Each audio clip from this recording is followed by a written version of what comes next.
की चैतन्य भागवत से छोटी छोटी लीला को मैं हिंदी में रूपांतरित आपको सुना रहा हूं। महाप्रभु अत्यंत उदार भाव में थे और भक्तों के सब प्रकार के आशीर्वाद देने के लिए तत्पर रहते थे। उन्होंने आदेश देते हुए कहा, जाओ और तुरंत श्रीधर को लेकर आओ। वो सदा विरह भाव में मेरा चिंतन करता है। मैं चाहता हूं कि वो मेरा ऐश्वर्य देखे। वह तुम्हें गांव की सीमा पर मिलेंगे, वहां जाओ और प्रतीक्षा करो। जो व्यक्ति जोर जोर से मेरा नाम पुकारता दिखाई दे रहा है, उसे यहां ले आओ। तो गौरांग महाप्रभु नाम के प्रति यहां पर प्रचार एक तरह से बोलते हुए कहा कि जो उच्च स्वर से हरिनाम कर रहा है वही हमारा शिष्य है, वही हमारा हमेशा हमारा जो नाम करता है तो विरह भाव से करता है। आज मैं उसको ऐश्वर्य रूप दिखाऊंगा।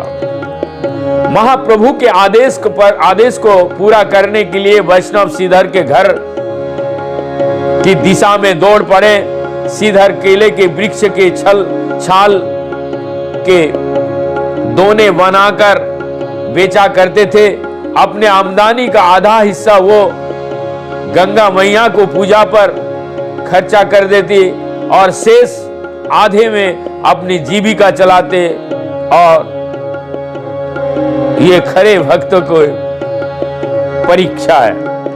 श्रीधर महाराज युधिष्ठिर के समान अत्यंत ईमानदार सत्यवादी के समान थे।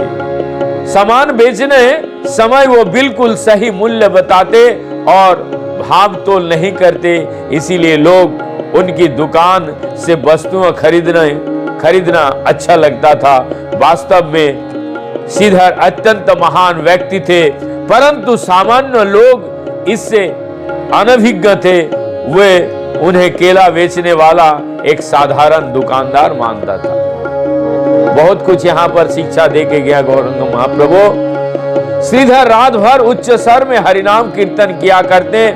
अधिक से अधिक हुआ तो 1-2 घंटे सोते होंगे, परंतु उनके नास्तिक पड़ोसी सदैव आरोप लगाते हुए कहते, श्रीधर की चीख हमारे कानों के पर्दा फाड़ देती।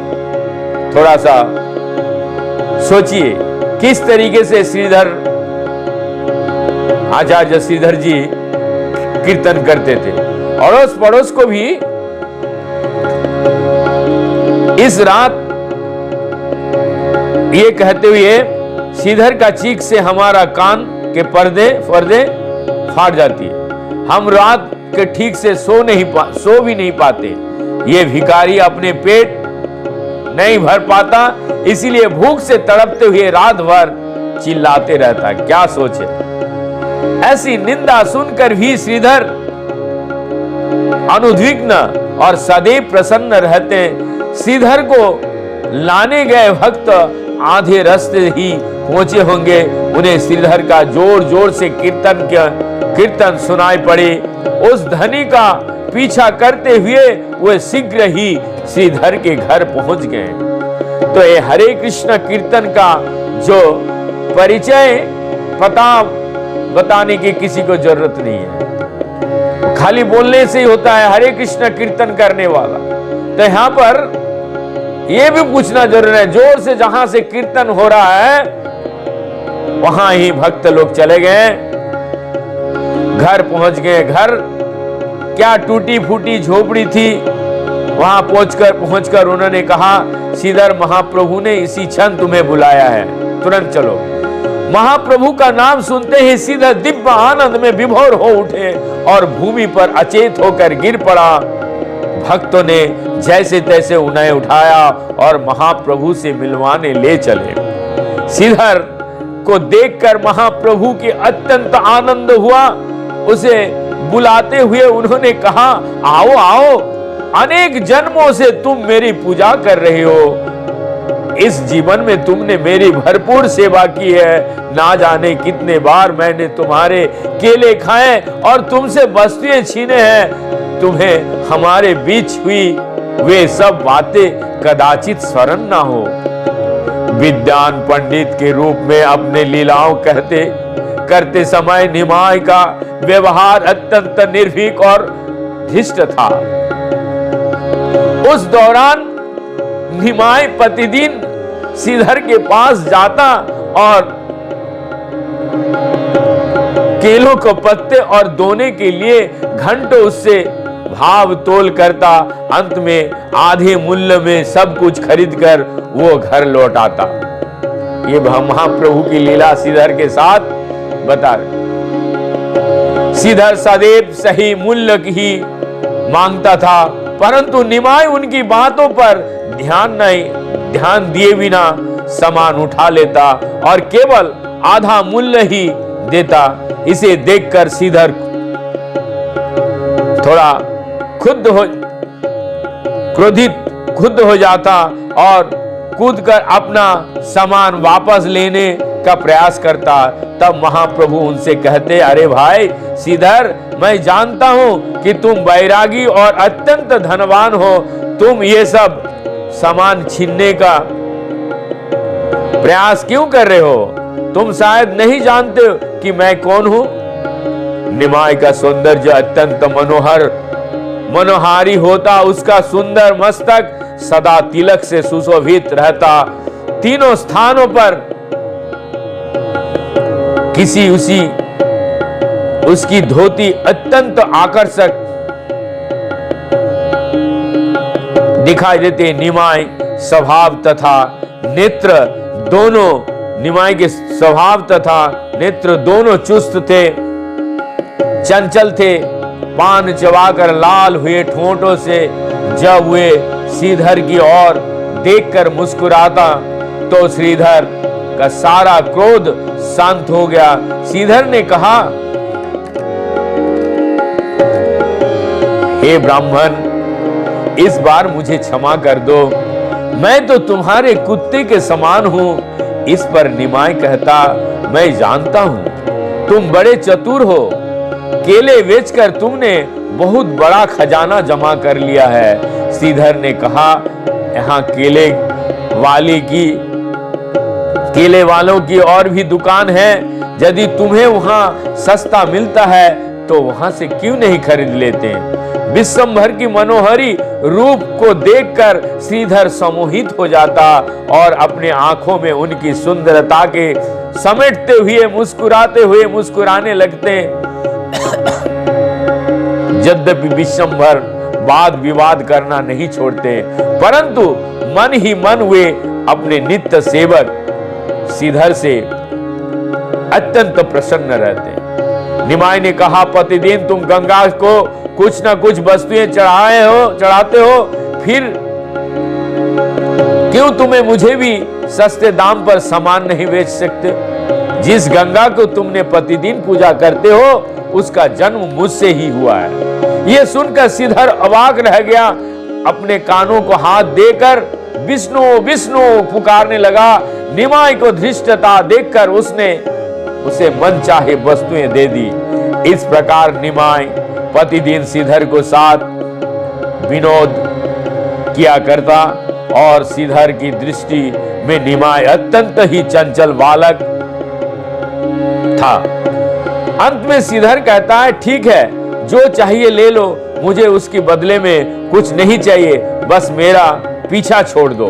यदि मैं तुम्हें कुछ दोने पत्ते अथवा केले की जड़ को टुकड़े दे दूंगा तो मेरा कोई बड़ा हानि नहीं हो जाएगा। निमाय ने उत्तर दिया, हाँ बहुत अच्छा, बस इतना पर्याप्त है, मुझे और कुछ नहीं चाहिए। महाप्रभु प्रतिदिन श्रीधर की दुकान से लाया गया वस्तुओं को उसे द्वारा दी गई पत्तलों पर और दोने पे खाया करते थे। वे भक्तों द्वारा दी गई वस्तुओं को प्रेम से स्वीकार करते, चूंकि महाप्रभु के मन में इस लीला को करने की इच्छा थी, उनकी व्यवस्था अनुसार ही श्रीधर केला बेचने वाला बन गया। श्री चैतन्य महाप्रभु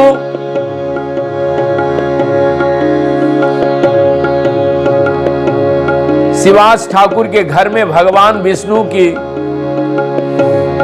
वेदी पर विराजमान थे। उन्होंने कहा, श्रीधर मेरे पास आश्चर्य देखो, आज मैं तुम्हें अष्ट सिद्धियां देना चाहता हूं। जब श्रीधर ने अपना सिर उठाकर देखा तो महाप्रभु का रंग बदल गया था। वे तमाल वृक्ष के समान सामले हो गए थे। उन्होंने हाथ में बांसुरी पकड़ी हुई थी और उनकी दाईं ओर श्री बलराम खड़े थे, पर पूरा दृश्य तेजमय था। श्रीधर ने देखा कि ब्रह्मा जी और शिव जी विश्वंभर को कमल पुष्प एवं बीड़ा देते हुए उनका स्तुति गान कर रहे थे। विश्वंभर के सिर पर अपने फनों के छत फैलाए अनंत शेष थे और सुखदेव गोस्वामी एवं श्री नारद जैसे संत उनकी महिमा गा रहे थे। चारों ओर अप्सराएं हाथ में जोड़कर महाप्रभु के जस के गाना कर रही थी। इस परम अद्भुत दृश्य को देखकर श्रीधर आश्चर्य से भरा उठा। कुछ क्षण इस देखने के बाद वो धड़ाम से भूमि पर गिर पड़ा।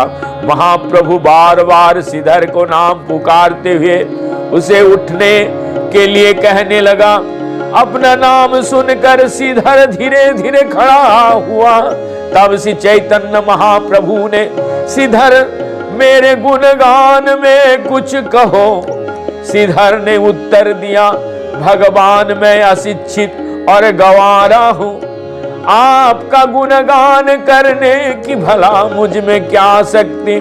महाप्रभु ने कहा, तुम मेरे बारे में जो कुछ भी कहोगे वो मेरा गुणगान ही होगा।